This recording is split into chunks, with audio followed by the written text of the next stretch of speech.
Chapter 17. The next morning, Rob was helping Willie Mae in the laundry room. They were folding sheets and chewing 8-ball gum.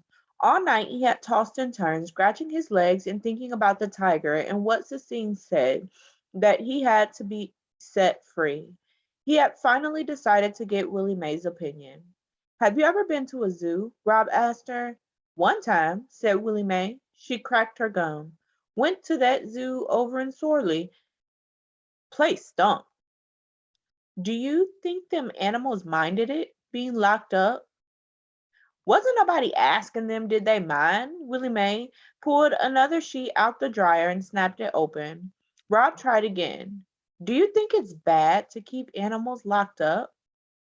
Willie Mae looked at him over the top of her glasses. She stared at him hard.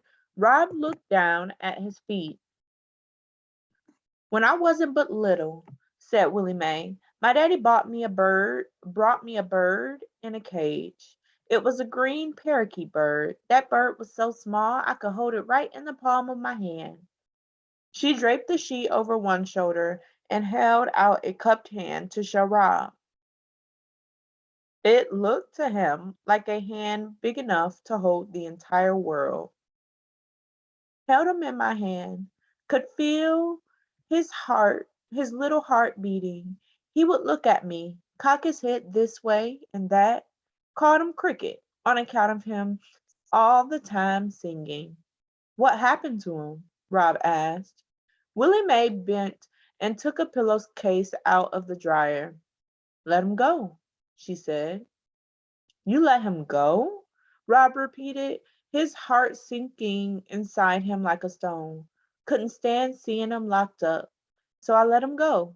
She folded the pillowcase carefully. And then what happened? I got beat by my daddy. He said I didn't do that bird no favor. Said all I did was give some snake its supper. So you never saw him again? Rob asked. Nuh-uh, said Willie Mae.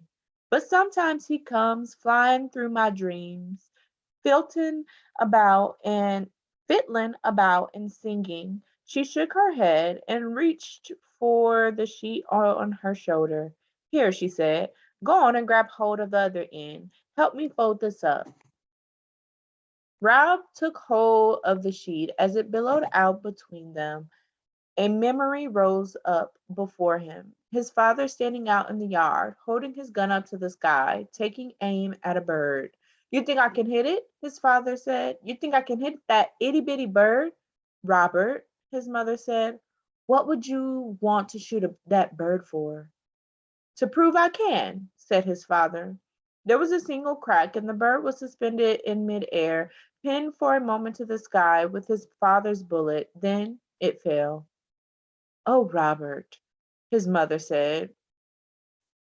It hurt the back of Rob's throat to think about that now, to think about the gun and his mother and the small thud the bird made when it hit the ground. I know something that's in a cage, said Rob, pushing the words past the tightness in his throat. Willie Mae nodded her head, but she wasn't listening. She was looking past Rob, past the white sheet, past the laundry room, past the Kentucky Star. Who don't? She said finally. Who don't know something in a cage? After that, they folded the sheets in silence. Rob thought about the bird and how, when he had finally found its small, still warm body, he started to cry. His father told him not to. It ain't nothing to cry over, he said. It's just a bird. Chapter 18. Rob was sweeping the cement walkway in front of the Kentucky Star rooms when Beauchamp pulled up in his red Jeep and honked the horn. Hey there, he hollered. Beauchamp was a large man with orange hair and an orange beard and a permanent toothpick in the side of his mouth. The toothpick waggled as he talked, as if it was trying to make a point of its own. We got you on payroll now, too? Beauchamp shouted. No, sir, said Rob. All right, hooted Beauchamp. He hopped out of the Jeep. Got you working for free. That's what I like to hear. Yes, sir, said Rob. Ain't you supposed to be in school, or you done graduated already? The gold chain buried deep in Beauchamp's orange chest hair winked at Rob. I'm sick, said Rob.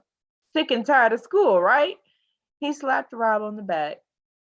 Don't got a mama putting down the rules for you, do you? Get to make your own rules. Not me, said Beauchamp. He jerked his head in the direction of the motel office where his mother, Ida Bell, worked the front desk. He winked at Rob, then looked to the left, then right. Look here, he said in a quieter voice. I got me a number of deals going on right now, a few more than I can properly handle. I wonder if a smart boy like yourself wouldn't be looking for a way to pick up some extra spending money. He didn't wait for Rob to answer. Let me tell you what I got cooking. You like animals? Rob nodded. Course you do, said Beauchamp, nodding with him. What boy don't? You like wild animals? Rob's heart skipped. He suddenly knew where Beauchamp was headed. I got me a wild animal, said Beauchamp. I got me a wild animal like you would not believe, right here on my own property, and I got some plans for him, big plans.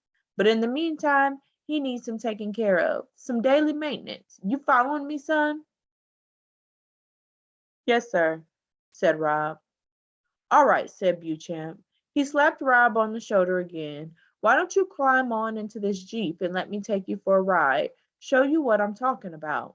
I'm supposed to be sweeping, said Rob. He held up the broom. Says who? Said Beauchamp, suddenly angry. Your daddy? He ain't the boss.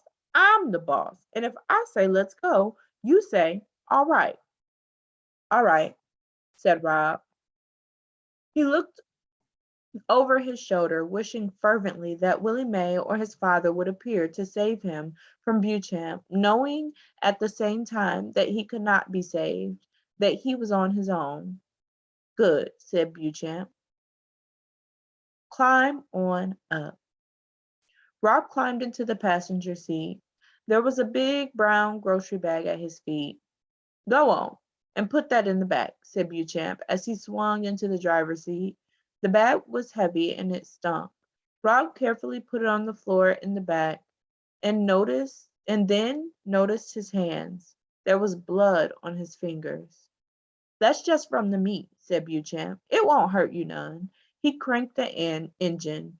It roared to life, and they went tearing around behind the Kentucky Star and into the woods. Beauchamp drove like he was crazy. He gunned for trees and then swerved away from them at the last minute, whooping and hollering the whole time. You ain't gonna believe what I got to show you, Beauchamp hollered at him. No, sir, Rob said weakly. What? Beauchamp shouted. No, sir, Rob shouted back. I ain't gonna believe it. But he did believe it. He believed it with all his heart.